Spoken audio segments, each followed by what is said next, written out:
Welcome class 8 students. I am Ain ma'am here again for discussing our another new chapter, that is minerals and power resources. Yes, we have already discussed about natural resources which you have in chapter 1. So minerals and powers are also part of an natural resources. Today actually we are going to started our half yearly syllabus because we have already completed our PA1 chapters. So today we will discuss it. So let us start. In chapter 1 we have read that natural resources has some good value, right? So minerals and powers are an important part of these natural resources. So at first we have to know why we will read minerals and power resources. Actually every day we use different types of metals and minerals for various types of purposes in our daily life. And they have some good value. And in chapter 1 we have gained that idea that the things that have some good value, that are known as resources. So that's why minerals and powers are also known as resources. Now what is mineral? What is minerals? You have already an idea about rocks, right? If this is a rock, suppose this is a rock, suppose this is granite. You know that granite is the example of igneous rock, right? So it is a rock. Now, what is mineral? Mineral is a naturally occurring inorganic substances, and rocks are totally made up with minerals. Suppose this rock consists of feldspar. Next, quartz. Then mica and amphibole. So this is the main characteristics of minerals. Actually rocks are totally made up with these inorganic substances which occur naturally. Okay, like granite rocks. When granite rocks are made up with feldspar, quartz, mica and amphibole, then these are known as different minerals. Okay students, so this is minerals. Some rocks are made up with only one mineral. As an example, we can say limestone. Limestone is made up with calcite. So limestone has only one mineral, that is calcite. So any one rocks has either different types of minerals or only one minerals. So this is the characteristics of minerals or rocks, and there is a relation between rocks and minerals. Examples you have to read. As an example we can say that you have already gained that idea that examples of rocks are granite, basalt, etc. An example of minerals now you already know, that is calcite, amphibole, mica, quartz, feldspar, etc. Now we have to know that why mineral is also considered as resource. Why? What is the importance of minerals? Number 1, mineral has great economic importance.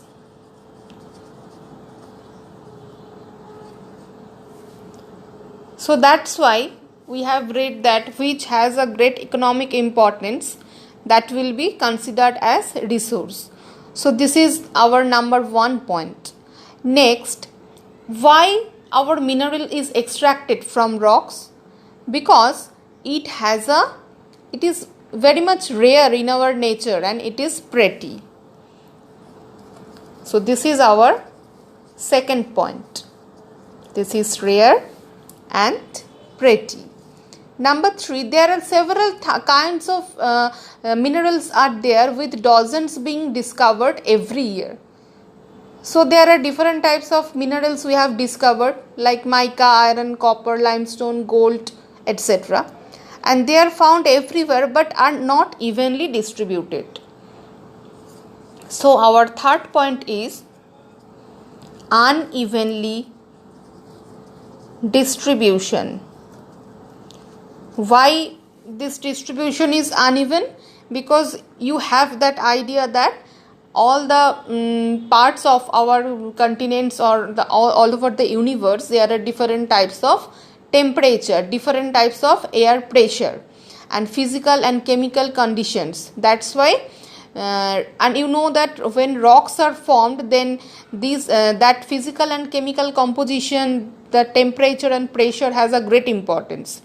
So when rocks are made up with minerals, so that has some great value. So this is our another point. And this formation is closely linked to the rock type and its geologic process. So our next point is minerals composition is linked up with rock type and its geologic process.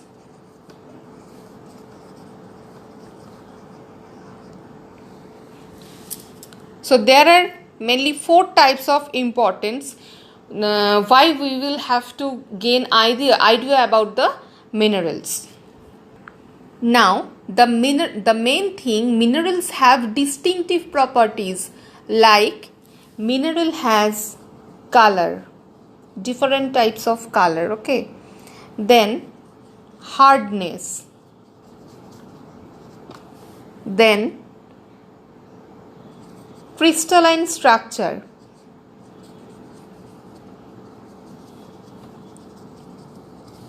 crystalline structure means actually when anything is formed with iron molecules and atoms and it is looking like 3-dimensional, like crystal, you have that idea about crystal.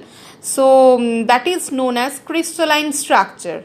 So mineral is looking like crystalline structure and they have different types of colors and their hardness are not even. Hardness are also different types of there. Then our next point, minerals have specific gravity.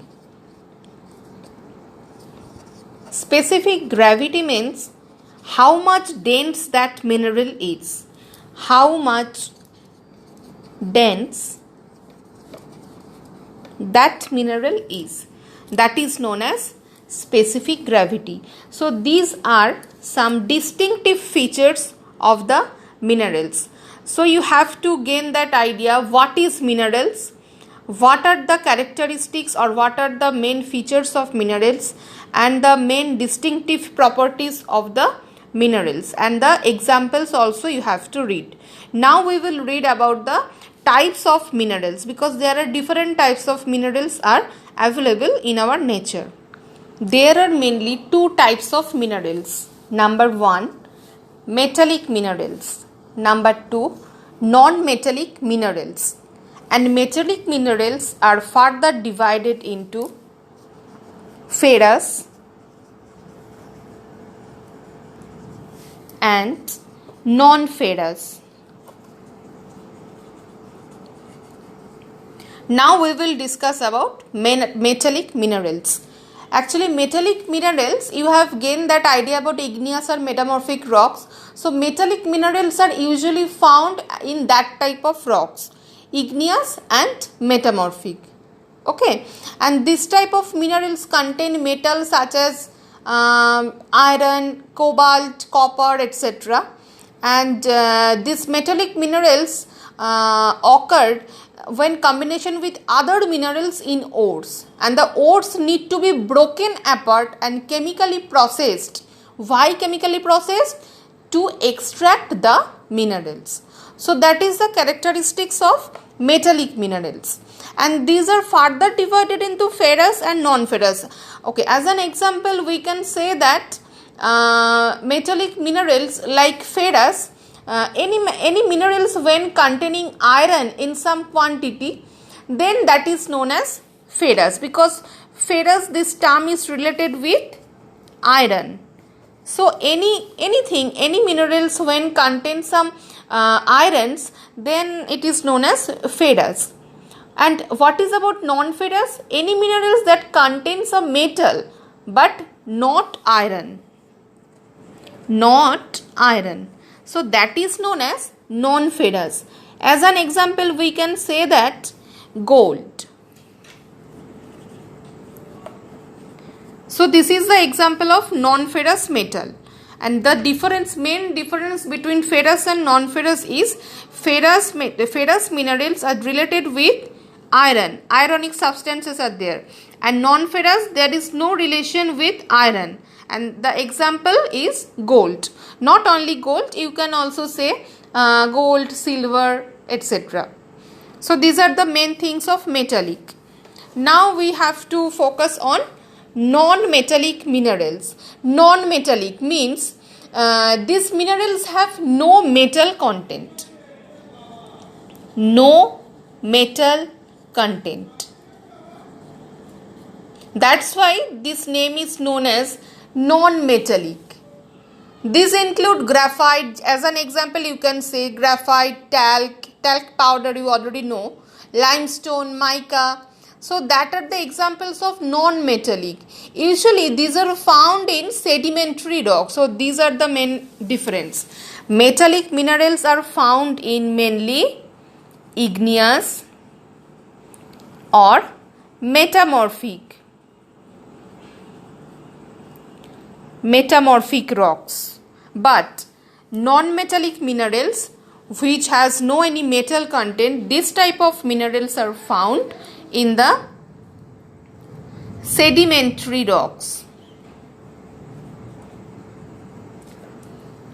Okay, and examples has their distinctive features. Usually these are found in sedimentary rocks, and these coal, basically oil, natural oil, gas, these are often referred to as minerals, fuels. Okay, so these are the main types of minerals. Now we have to know that this type of resources, how can it be possible for our using purpose? That is known as mining. In this process, with the help of this process, we can extract that minerals. So the extraction of minerals from rocks is known as mining. The extraction of minerals, because I have already told you that rocks are made up with either different types of minerals or any one minerals. So when we extract that minerals from any types of rocks, either igneous or metamorphic or sedimentary, then this process is known as mining. And there are different types of minings. Mainly there are three main types of mining, and it depends on where and how a deposition is located, because it is deposited in different types of places, likely in either in the surface of the earth or very below of the surface of the earth, and or very deep portion of the soil portion. So this depends on how and where it is this deposition is located. So mainly there are different types of mining. Number one, we have to read, that is known as open cast mining. What is open cast mining? Open cast mining is carried out when extensive deposits lie near the land surface. When very near portion of the surface the deposition is located, then it is known as open cast mining, and this is a very easy process. For example, coal or iron ore, it involves the scooping and stripping. Scooping and stripping means when we drag that that type of things, and scooping means actually you have heard that term when we scoop the ice cream, that is the thing we use for scooping. So that is known as scoop or stripping. And for this purpose we use the power shovels. In your book there is a picture of power shovels.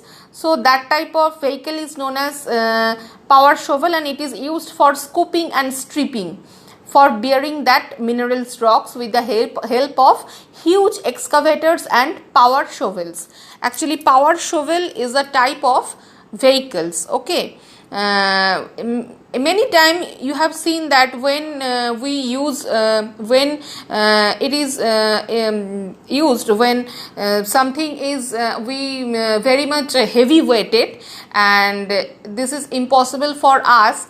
So for suppose in a soil, if there is a in a large amount of something at there, or very big amount of thing, then it is impossible for us for uprooted it. So we use something that is known as power shovels. If you search in your internet, then you will see that there is a type of vehicle, it is known as power shovels. So that vehicle is mainly used for open cast, and when deposition is located in very near portion of the surface. Then nextly we will have to read the placer mining. What is placer mining? It is the use of water to extract the heavy minerals from alluvial or placer deposits. One such example is the gold bearing sands. When sands, something in some places sands are mixed up with gold. This process uses the gold's high density to separate it from the lighter thing. And what are about the lighter thing? That is known as siliceous matter with which it is found. So this is known as the placer mining. And this was the most important method to mine the placer deposits, and it was known as dredging. So you also have to keep that mind that dredging is also related with the placer mining.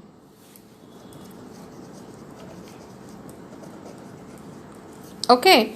So number 1, that is known as open cast, and in open cast we use power shovels type of vehicles for scooping and stripping that deposition. Number 2, placer mining. Placer mining is totally related with use of water. When some mines are mixed up with suppose sand or anything, then we use that process.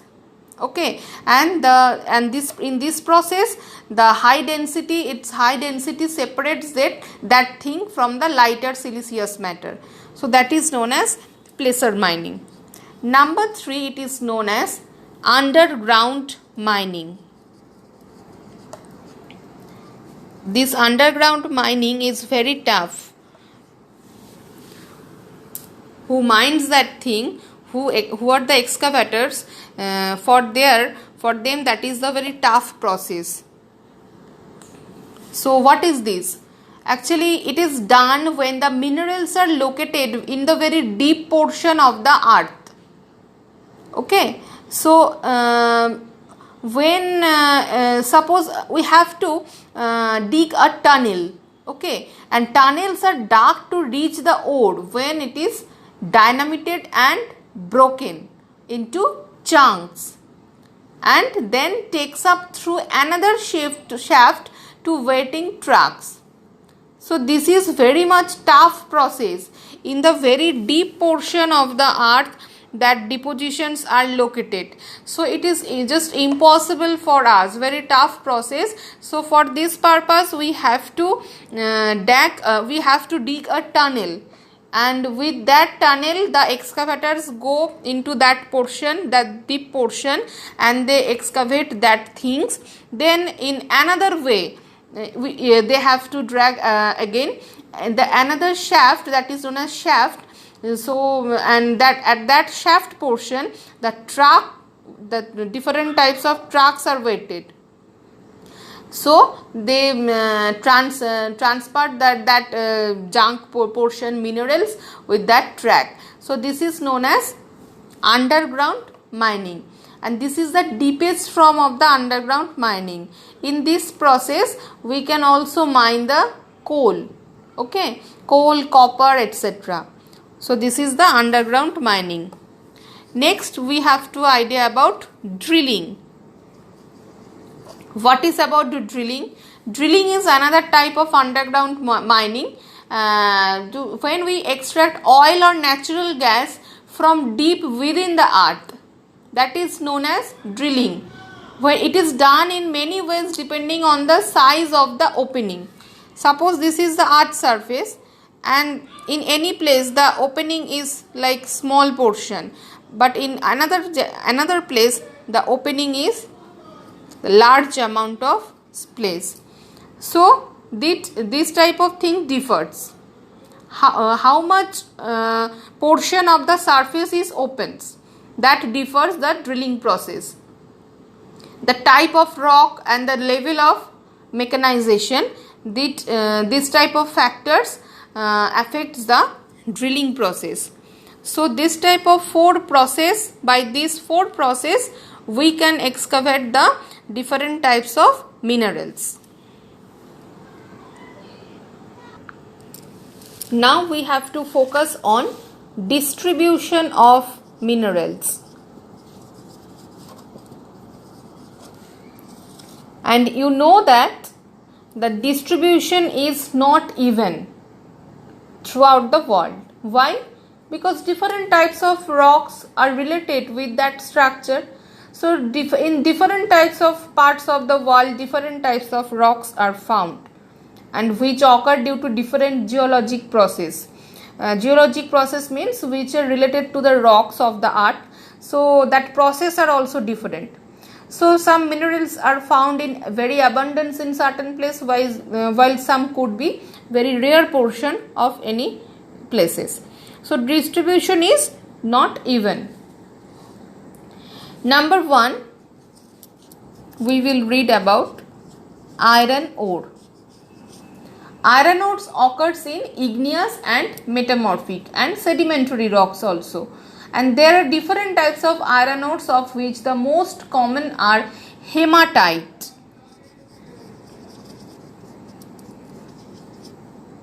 It is red in color. And then magnetite. It is black in color. Then the other include limonite. It is brown in color. Actually the colors are also different. We have already read that when we have read that the importance of minerals, then at that portion we have read that minerals have different types of colors. So that's why iron ore has different types of color, like red, hematite, black, magnetite, brown, limonite, and then siderite. It is pale brown or light brown in color. And in India, iron ore is found in abundance. Major deposits of irons are found in Jharkhand. It is found in Jharkhand, Madhya Pradesh, Odisha, Bihar, etc. And India is the world's fourth largest producer. Fourth largest producer India is by the distribution of iron ore. Okay. So these are the main thing of iron ore, and most of the iron is used to make steel.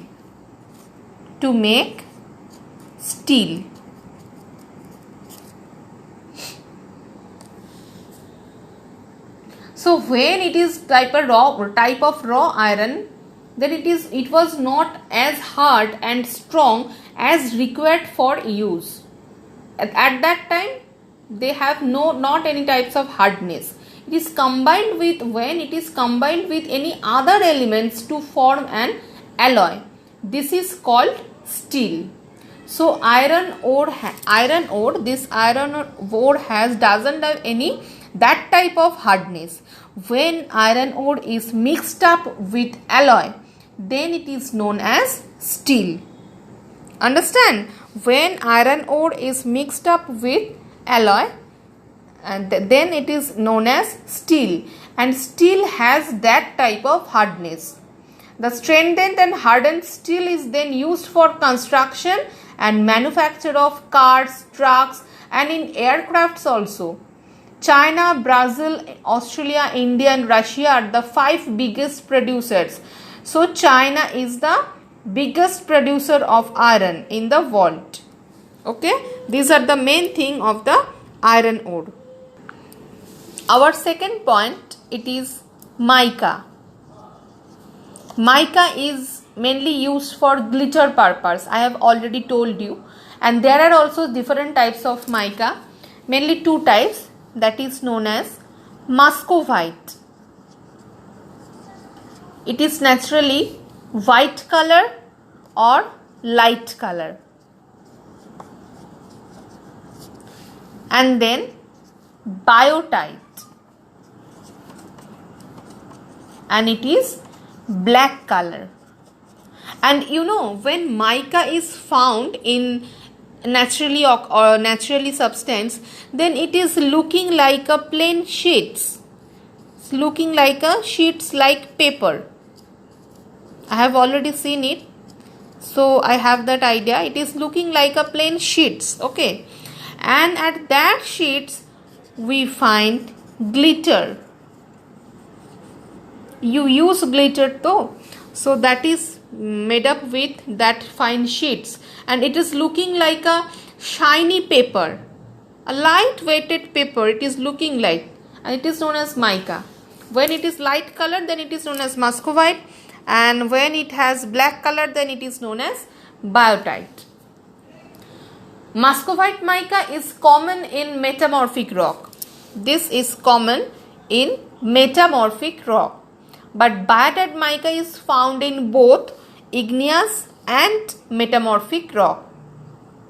Because of its perfect flexibility, because I have told you that it is looking like a A4 sheet paper, not like A4 sheet, a casual paper. Okay, so that's why it has flexibility, elasticity, and very low thermal and electrical conductivity. Conductivity means, you know, that the ability of a substance to transmit the electricity, so that is known as conductivity. So mica has that type of conductivity. Muscovite mica is mainly used for heating elements, electric condenser, and in optical instruments. And ground mica is also used in many ways, such as filter or lubricant. Which is the world's leading producer of muscovite mica? India. Okay, India is the world's leading producer of muscovite mica, followed by Brazil. Now other producers are US, Tanzania, etc. From each and every minerals you at least have to read 2 or 3 names from India and 2 or 3 names from the out of the India. Okay, so this is the main thing of mica. Now our number 3 point is bauxite. You have already heard that term aluminium. Actually we get aluminium from bauxite. What we get? We get aluminium.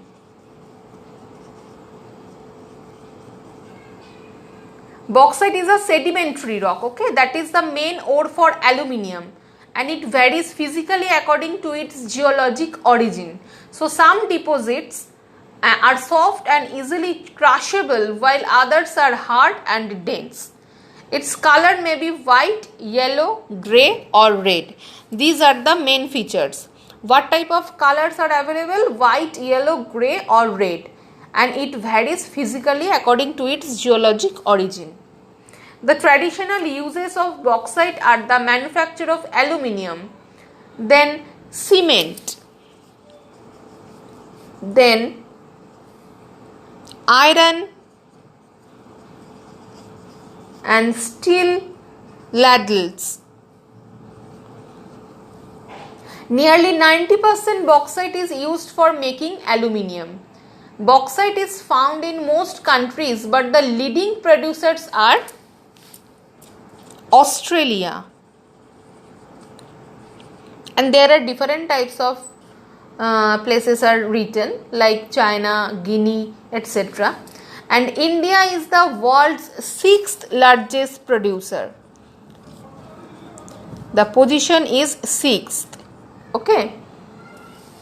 And it is also found in Odisha, Gujarat, Tamil Nadu, etc. In number 4, we have to gain an idea about copper. Very important mineral resources. It is naturally found in large deposits closest to the surface of the earth. You have read that though, which deposition is located in very near portion of the earth's surface. At that portion we use open cast mining, right? So copper is usually found in large deposits closest to the earth's surface. Its abundance, low cost and excellent conductivity, so that makes a copper a very valuable commodity, and it is used in electric cables, switch, plumbing, when plumber also use this material, and then construction, pharmaceutical machinery, etc. Which is the largest producer of copper? That is Chile. And other major producers are Australia, Russia, China, etc. And the major thing is that that copper is a very much valuable thing, because every day we use the lights and fans and the electrical equipment. So at that thing, the copper is a very important thing because its conductivity. So this is the main thing of copper. Next we will read about manganese. Manganese is a pinkish grey. Its color is pinkish grey in color, and it is chemically active metal. It resembles iron but is harder and more brittle. Brittle means easily breakable. Okay, so that is known as brittle. It is used as an alloy with iron for steel making and also with aluminium to make pop cans. You have already have that idea what is pop cans. Compounds of manganese are used widely, for example, in paints and varnishes, glass making, dry cell batteries and fertilizers. For this purpose, manganese are used. Over 80% of the world's manganese is found in Ukraine and South Africa, and India is the 6th largest producer of India. And it is also found in Rajasthan, Chhattisgarh, Madhya Pradesh and Jharkhand. Then we will read about limestone. Limestone is a very popular building material, especially in Europe and North American countries. Okay, because it is readily available and relatively easy to cut. Very much lightweighted mineral it is, and withstands almost all weather conditions. It is also used for blackboard chalk, you know, when we use chalk, that is also, and the very interesting thing, any minerals which are made up with limestone, which is limestone, if you it is totally dissolved in water, right? Suppose chalk, if you dip in the water of glass, then it totally melts with that water. So blackboard chalk is a very interesting example.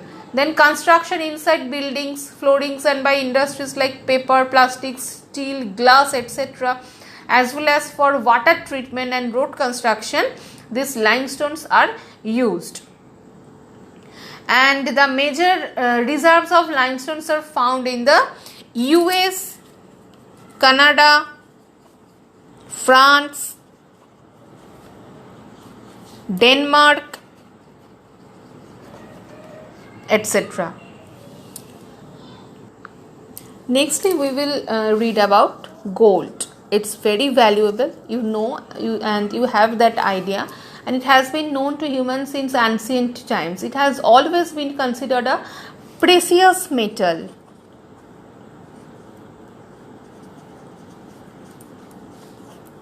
Very much valuable it is. It is used for mainly jewelry, right? And then art items, dentistry. This gold has very valuable minerals. It is natural form, and gold always has some silver in it, and often traces of copper, of iron. So when we mine gold, then we can also find some amount of silver, then copper, and often traces of some iron. It is mixed up with this. Okay, and the US and Brazil have large amounts of gold. South Africa is the world's largest producer of gold. South Africa is the largest producer of gold. Nextly, we will read about salt. Every day we use for increase the taste of our food, right? So it is also an important mineral, and the only one that humans eat. So this is important short questions also. Humans eatable minerals. It is known as humans eatable minerals, that is salt. Halite is sodium chloride, the same mineral we use as table salt. Halite is used as table salt. Pure halite is colorless. It is soft and breaks into cubes. Salt is important for the health of humans and animals also, right? So it has a great importance. The meat packing, fish curing and food processing industries use salt as preservative or seasoning or both. So salt is used as preservative.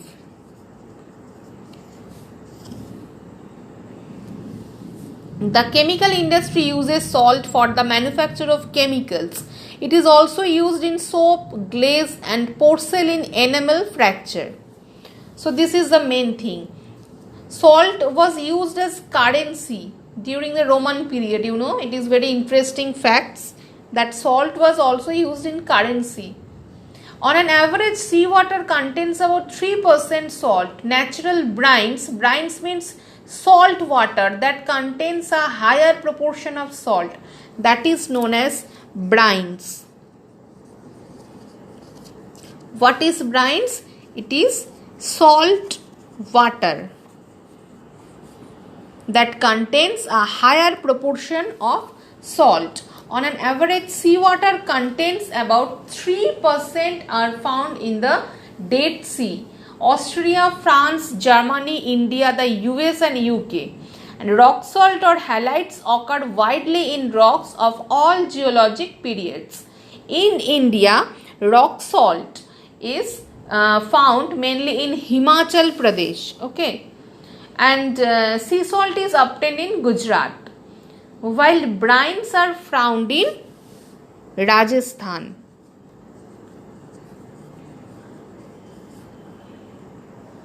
So these are the main things of the distribution of different types of minerals.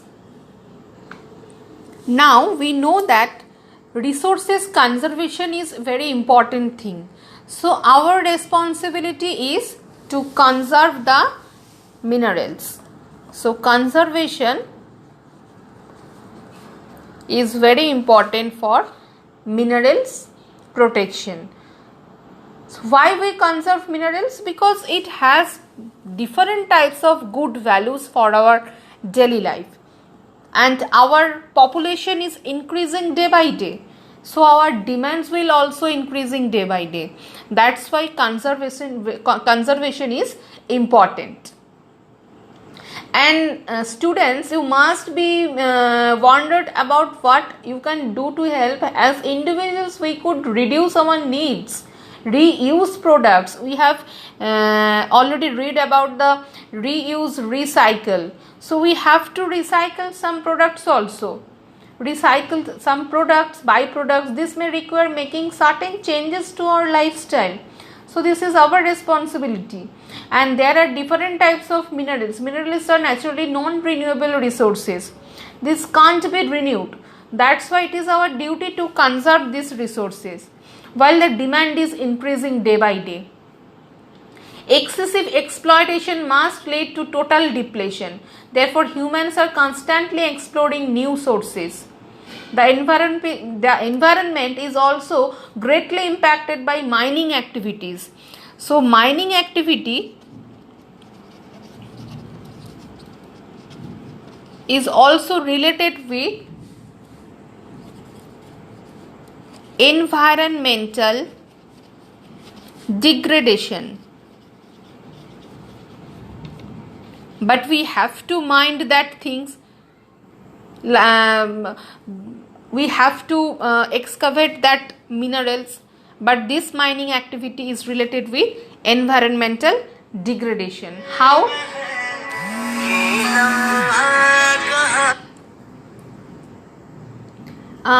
You can say that mining has severe impacted the environment.